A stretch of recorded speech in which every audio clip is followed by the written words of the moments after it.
Hello नमस्कार, आप सभी को स्वागत है आपका परीक्षा के इस शानदार से प्लेटफॉर्म पे। जैसे कि आपको बोर्ड पे पीछे दिखाई दे रहा होगा और आपको पता है जो आपकी पॉलिटी की सीरीज है वो चल रही है, जिसमें आपने मेकिंग ऑफ कॉन्स्टिट्यूशन और आर्टिकल 1 से आर्टिकल 4 तक की जो बातें हमने कर ली हैं। यूनियन एंड स्टेट जो है, यूनियन ऑफ स्टेट जो है, इंडिया के बारे में बातें कर ली हैं, इंडियन कॉन्स्टिट्यूशन की बातें, संविधान की। अगले चरण में, अगली कड़ी में हम पढ़ेंगे नागरिकता। जैसे कि आपको दिखाई दे रहा है अनुच्छेद 5 से अनुच्छेद 11 सिटीजनशिप यानी कि नागरिकता। तो इसमें हम पढ़ेंगे आर्टिकल 5, 6, 7, 8, 9, 10 और 11 यानी कि 5 से 11 तक भारत के संविधान में अनुच्छेद 5 से अनुच्छेद 11 तक आपको नागरिकता का प्रावधान दिया गया है।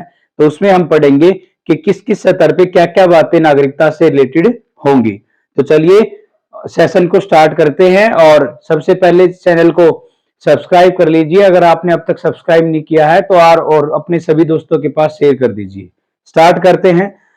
सबसे पहले आर्टिकल नंबर 5 जो है, आपको ये कह रहा है बेटा, आर्टिकल नंबर 5 संविधान के प्रारंभ पर नागरिकता।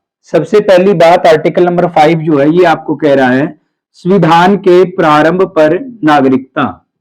संविधान के प्रारंभ पर नागरिकता। अनुच्छेद नंबर 5 में बताया गया है कि भारत में नागरिकता जो है संविधान के प्रारंभ पर रखी गई है, आर्टिकल नंबर 5 में। उसके बाद अनुच्छेद नंबर 6 जो है, आर्टिकल नंबर 6 जो है, इसमें आपको बताएंगे भारत में आने वाले व्यक्तियों की नागरिकता। आर्टिकल नंबर 6 जो है बेटा, उसमें बताया जाता है भारत में आने वाले व्यक्तियों की नागरिकता। जब भारत देश आजाद हुआ था 1947 में, उसके बाद भारत में आने वाले लोगों को नागरिकता किस बेस पे दी गई है और कैसे दी गई है, ये अनुच्छेद नंबर 6 जो है आपको बताता है। उसके बाद है आर्टिकल नंबर 7। आर्टिकल नंबर 7 में बताया गया है पाकिस्तान जाने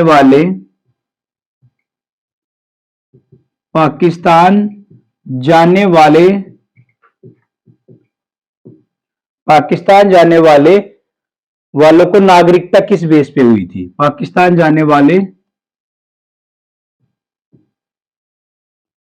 व्यक्तियों की नागरिकता।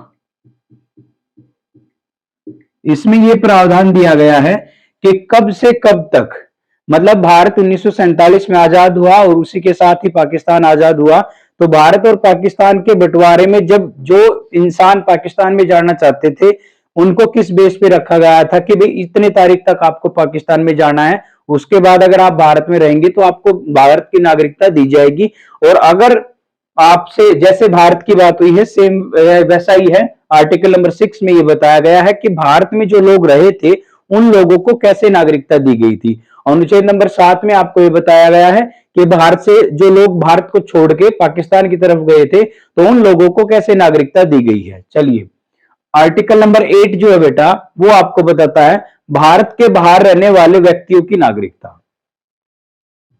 इसमें बताया गया है भारत के बाहर रहने वाले लोगों की नागरिकता।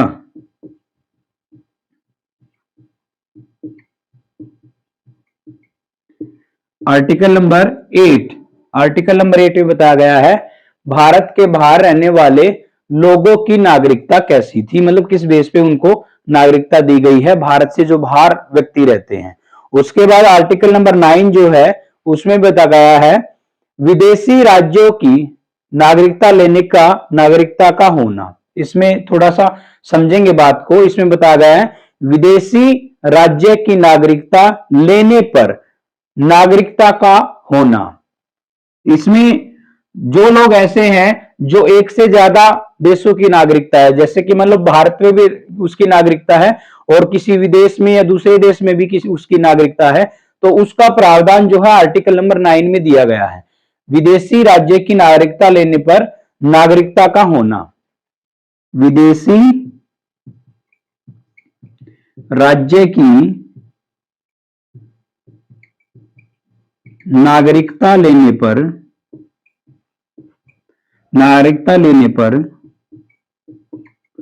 नागरिकता का होना। ठीक है भाई, इसको हम बाद में एक्सप्लेनेशन करेंगे दोबारा से। आर्टिकल नंबर 10 जो है ये आपको कहता है कि नागरिकता के जो अधिकार हैं उनके ऊपर बना रहना, नागरिकता के आधार पर बना रहना, नागरिकता के अधिकारों पर या उसके बेसिस पे, आधार पर बना रहना। इस आर्टिकल में आपको बताया गया है कि कौन, अगर हम भारत के नागरिक हैं तो हमें इस तरीके से रहना पड़ेगा जो बेस दिया गया है भारत के संविधान में, कि अगर आपको इस तरीके से यहां सरवाइव करना है, अगर आप इस टाइप की इससे अलग कोई बातें करते हो तो आपकी नागरिकता का हनन या नागरिकता को छीना जा सकता है। तो ये आपको ये बेसिस बताता है कि नागरिकता सिटीजनशिप जो है उसके बेसिस क्या है। ये आर्टिकल नंबर आपको 10 में मिल जाएंगे। इसके बाद आगे की अगर मैं बात करूंगा, अनुच्छेद नंबर 11 है जो बेटा, वो आपको बताया जाता है संसद द्वारा नागरिकता के लिए कानून का विनिमय। संसद द्वारा नागरिकता के विनिमय। इसमें आपको ये बताया गया है, आर्टिकल नंबर 11 जो है उसमें आपको बताया जाता है कि भारत के संसद में नागरिकता के लिए विनिमय क्या क्या है। आर्टिकल नंबर 11 आपको बताता है कि भारत की संसद में नागरिकता के प्रति या नागरिकता के लिए क्या क्या विनिमय बनाए गए हैं, ये अनुच्छेद नंबर 11 में आपको बताया जाता है। तो एक बार दोबारा से हम देखेंगे इसके बारे में, दोबारा से एक बार बेटा देखेंगे। देखिए अनुच्छेद नंबर 5 जो है आपको ये बता रहा है संविधान के प्रारंभ पर नागरिकता को रखा गया है। अनुच्छेद नंबर 6 जो है आपको ये बता रहा है भारत में आने वाले व्यक्तियों की नागरिकता कैसे मिली थी, यानी कि भारत और पाकिस्तान जैसे ही जब अलग अलग हुए थे तो उस टाइम पे भारत में जो आदमी आए थे, जो लोग व्यक्ति भारत में आए थे, उन लोगों को कैसे नागरिकता मिली। और आर्टिकल नंबर 7 जो है पाकिस्तान जाने वाले व्यक्तियों को कब तक का प्रावधान था कि भाई इस टाइम तक आप यहां रहेंगे, उसके बाद अगर आपको पाकिस्तान में जाना है तो आप जा सकते हैं। तो उस टाइप की जो प्रक्रियाएं हैं वो सारी की सारी अनुच्छेद नंबर 7 में है। आर्टिकल नंबर 8 भारत के बाहर रहने वाले लोगों की नागरिकता, मतलब भारत के बाहर यानी कि जो व्यक्ति भारत की नागरिकता रहता है और भारत से बाहर रहता है उनके लिए प्रावधान जो है आर्टिकल नंबर 9 में है। विदेशी राज्यों की नागरिकता, किसी भी दूसरे देश के राज्य की या किसी भी दूसरे देश की नागरिकता लेने पर अपने भारत में नागरिकता के ऊपर क्या क्या प्रावधान है, ये आर्टिकल नंबर आपको 9 में दिया गया है। और नागरिकता के अधिकारों को आधार बना, नागरिकता के जो अधिकार है या बेसिक जो है उनके ऊपर बना रहना, ये आर्टिकल नंबर 10 में बताया गया है। और भारत के संसद में नागरिकता के लिए क्या प्रावधान है और क्या विनिमय है, ये सारी बातें आपको आर्टिकल नंबर 11 में बताई गई हैं। तो चलिए एक बार जल्दी से इसका स्क्रीनशॉट ले लेंगे, क्योंकि कई बार पेपर में ऐसा सीधा सीधा क्वेश्चन भी आ जाता है, पाकिस्तान जाने वाले व्यक्तियों की नागरिकता भारत के कौन से अनुच्छेद में है या संविधान के, भारतीय संविधान के कौन से अनुच्छेद में है। तो एक बार स्क्रीनशॉट ले लेंगे फिर आगे की बातें करते हैं। चलिए संविधान के भाग में नंबर 2 में, संविधान के भाग नंबर 2 में अब मैं जैसा बोल रहा हूं वैसे वैसे आपने नोट डाउन करना है। आप अपनी कॉपी पेन साथ में लेके बैठ जाएंगे। एक बार अच्छे तरीके से सेल्फ मेड अपने जो नोट्स हैं ना वो बना लेने हैं, उसके बाद सिर्फ आपको उनका रिवीजन करना है, बाकी का काम आपका फिर बच जाएगा रिवीजन का। संविधान के सबसे पहली बात यह अनुच्छेद 5 से लेके 11 ये कौन से भाग में आता है बेटा, ये भाग नंबर 2 में आता है, भाग नंबर 2 में। और संविधान के भाग नंबर 2 में अनुच्छेद नंबर 5 से अनुच्छेद नंबर 11 तक की बातें की गई हैं। अब यहां पे देखिए कुछ बातों को समझिए। कुछ अधिकार जो केवल भारतीय नागरिक को प्राप्त हैं परंतु विदेशी नागरिक को नहीं है। नोट डाउन करेंगे, भारतीयों को प्राप्त अधिकार, भारतीयों को प्राप्त अधिकार जो विदेशियों को नहीं है, जो विदेशियों को नहीं है।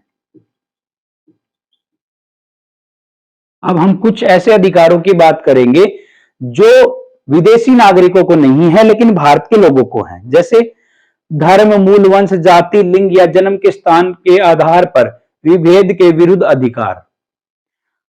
ये वैसे तो आर्टिकल नंबर 15 में आता है, जो भारतीय संविधान की बात है, उसके अनुसार जो मौलिक अधिकार हैं उसके अधिकार पे आता है, लेकिन अभी मैं आपको यहां पे भी थोड़ा बहुत बता देता हूं इसके बारे में।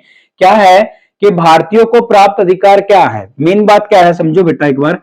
अगर किसी व्यक्ति का धर्म है, जाति है, लिंग है, किसी भी तरीके से धर्म, जाति, लिंग, स्थान जो है ना, इन सब के आधार पे अगर किसी भी प्रकार का विभेद होता है तो उसमें भारतीय जो नागरिक होंगे उनको उस चीज का प्रावधान दिया जाएगा, विदेशी नागरिकों को इस प्रकार का प्रावधान नहीं दिया जाएगा। ये बात बिल्कुल नोट डाउन करेंगे। इसके बाद है चुनाव लड़ने का अधिकार। चुनाव लड़ने का अधिकार, ऐसे कौन व्यक्ति होंगे जो चुनाव लड़ने का अधिकार रखते हैं? इसमें यहां पे क्या बातें आएगी, आपने पॉलिटी में बेटा पढ़ा होगा, नहीं पढ़ा है तो आगे हम डिटेल में डिस्कस करेंगे। जब भी किसी की क्वालिफिकेशन के बारे में बात की जाती है, जैसे राष्ट्रपति की बात की जाए या प्रधानमंत्री की बात की जाए, लोकसभा के मेंबर की बात की जाए या किसी भी राज्य के विधानसभा के मेंबर की बात की जाएगी, तो वहां पे उनकी क्वालिफिकेशन में एक बात मेंशन होती है कि भारतीय नागरिक हो। ये बात आपने पढ़ी होगी, नहीं पढ़ी होगी तो मैं इनको डिटेल में पढ़ाऊंगा आपको कि भारत का नागरिक होना चाहिए। जैसे राष्ट्रपति के बारे में अगर आप पढ़ोगे तो राष्ट्रपति की जो क्वालिफिकेशन होंगी ना, उनमें एक बात जरूर लिखी मिलेगी आपको कि भारत का नागरिक हो। तो ये जितनी भी बातें हैं इनमें मैं आपको ये बताना चाहता हूं कि जो चुनाव लड़ने की प्रक्रिया है ना बेटा, चुनाव लड़ने की प्रक्रिया या अधिकार, चुनाव लड़ने का अधिकार आप कर लेंगे यहां पे, चुनाव लड़ने का अधिकार। तो ये बात आपको भी पता होगी कि चुनाव लड़ने का अधिकार किसको हो सकता है? उसी व्यक्ति को हो सकता है जिसके पास भारत की सिटीजनशिप है, यानी कि भारत की नागरिकता है। उसके बाद मतदान व चुनाव लड़ने का, दोनों ऐड कर लेंगे इसमें, मतदान भी ऐड कर देंगे बेटा यहां। मतदान का अधिकार भी उसी को होगा जो भारत का नागरिक है। विदेशी व्यक्ति कोई भी होगा उसको भारत में मतदान का अधिकार नहीं होता है, ये ऐसा बताया गया है भारत के संविधान में। अब आगे बात करेंगे, संविधान निर्माण के उपरांत भारत में रहने वाले लोगों को कितने प्रकार से भारत में नागरिकता दी गई थी, कितनी श्रेणियां उनकी बनाई गई थी, तो ये बात लिखेंगे कि भारत में जो व्यक्ति रहे हैं उनके लिए 4 श्रेणियां टोटल बनाई गई हैं, 4 श्रेणियां बनाई गई थी। भारत निर्माण के उपरांत 4 श्रेणियों में लोग भारत के नागरिक बने थे, ये बात नोट डाउन करेंगे। सबसे पहली बात, व्यक्ति जो भारत का मूल निवासी है। पहली बात तो बेटा इसमें हो जाएगी, जो व्यक्ति जो भारत का मूल निवासी है, भारत का मूल निवासी है। पहली प्रक्रिया तो ये हुई। पहली श्रेणी में क्या आएंगे, जो व्यक्ति ऐसे हैं जो भारत के मूल निवासी हैं। दूसरी जो प्रक्रिया है वो ये आएगी, व्यक्ति जो पाकिस्तान से स्थानांतरित हुआ है, जो व्यक्ति पाकिस्तान से स्थानांतरित हुआ है लेकिन बाद में वापस लौट आया है। देखिए दूसरी श्रेणी में कौन लोग थे, जो व्यक्ति जो पाकिस्तान से स्थानांतरित हुआ है,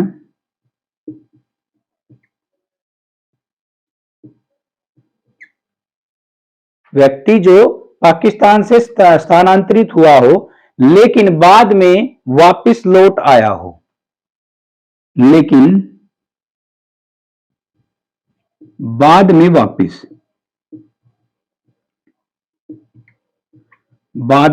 भारत में वापस आ गया हो तो वो भारत का नागरिक बन जाएगा।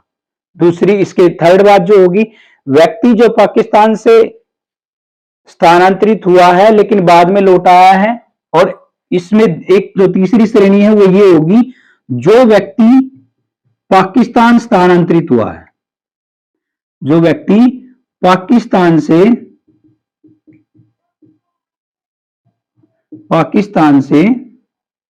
स्थानांतरित हुआ है। देखिए, जो व्यक्ति पाकिस्तान से स्थानांतरित हुआ है, और पहले भी ये बताया गया जो व्यक्ति पाकिस्तान से स्थानांतरित हुआ है लेकिन बाद में वापस आया हो, एक बार स्थानांतरित होने के बाद में वापस आया है, उनको भी नागरिकता मिली है। जो व्यक्ति सीधे तौर पे भारत से पाकिस्तान से स्थानांतरित हुए हैं, उनको भी नागरिकता मिली है। और फोर्थ जो पॉइंट है वो ये है, भारतीय मूल के नागरिक जो बाहर रह रहा हो। इसमें फोर्थ जो पॉइंट है, भारतीय मूल का नागरिक, भारतीय मूल का नागरिक जो भारत से बाहर रह रहा हो, जो भारत से बाहर रह रहा हो।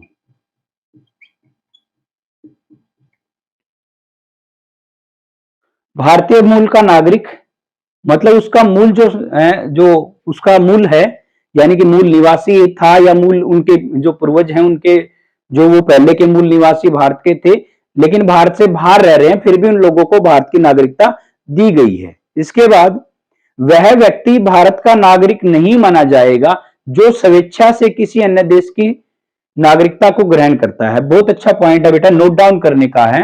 क्या नोट डाउन करेंगे? स्टार लगा के ऐड कर लेंगे। जो व्यक्ति स्वेच्छा से विदेशी नागरिकता ग्रहण करता है,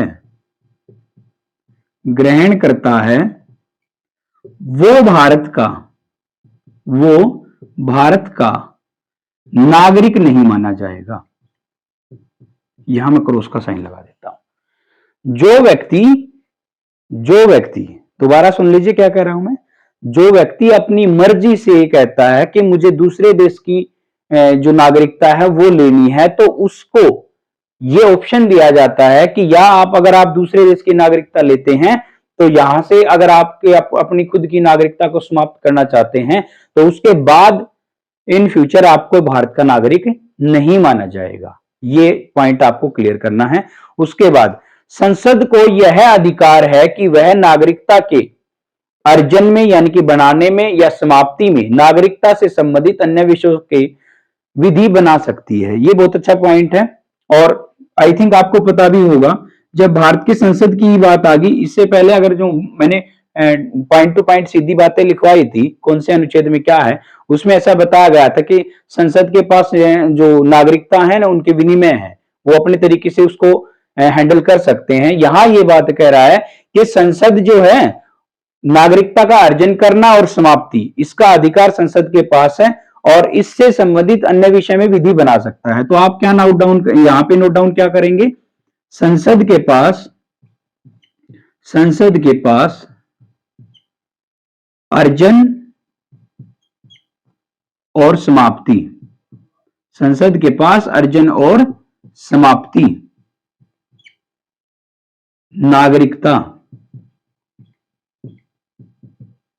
अर्जन और समाप्ति नागरिकता का अधिकार है या विधि है। विधि मतलब बेटा कानून है। संसद के पास किसी भी प्रकार से नागरिकता को अर्जन करना, किसी भी प्रकार से नागरिकता को समाप्त करना, इस टाइप की सारी चीजें संसद के पास हैं। इसके बाद नेक्स्ट जो बात आती है, नागरिकता अधिनियम 1955 के अंतर्गत नागरिकता का अर्जन। नागरिकता अधिनियम 1955 के अंतर्गत नागरिकता का अर्जन एक बार नोट डाउन करेंगे और जो बच्चे नोट डाउन नहीं कर रहे हैं वो स्क्रीनशॉट ले लेंगे। फिर आगे की तरफ चलते हैं, आगे की क्या बात है। चलिए